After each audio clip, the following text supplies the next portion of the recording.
in 20 giorni sono cambiati di qualcosa come 11 consiglieri regionali.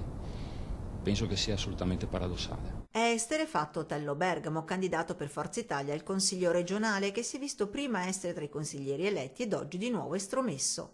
Sono state fatte 3 interpretazioni della stessa legge regionale, da parte della prefettura, successivamente alla Corte d'Appello, e 5 giorni dopo si è rivista andando a annullare quello che aveva fatto prima. Tra un'interpretazione e l'altra, Bergamo è stato chiamato a Palazzo Ferrofini per prendere possesso del kit del consigliere, dal telefonino al vademecum, pronto per essere operativo dal 22 giugno sugli scranni del Consiglio regionale. Mi hanno chiamato, andavano a ritirare giovedì mattina, sono andato, ci hanno fatto entrare in Consiglio regionale, in aula, e ci avevano già assegnato anche i posti a sedere con collegata anche la spiegazione di voto. Un sogno durato 4 giorni, poi il nuovo verbale della Corte d'Appello che gli notifica che c'era stato un errore di interpretazione e lui, come altri, erano fuori dal Consiglio.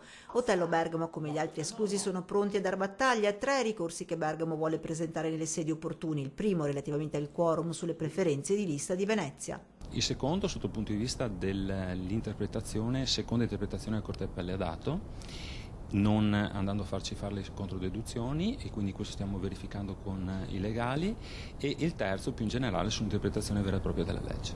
Otello Bergamo va oltre la sua nomina e punta il dito verso la stessa legge elettorale. Una legge che sia interpretabile, una legge elettorale non può essere interpretabile, la legge elettorale deve avere dati certi. Ad oggi noi, se qualcuno chiede chi è il primo dei non eletti, penso che difficilmente qualcuno sia in grado di dirlo.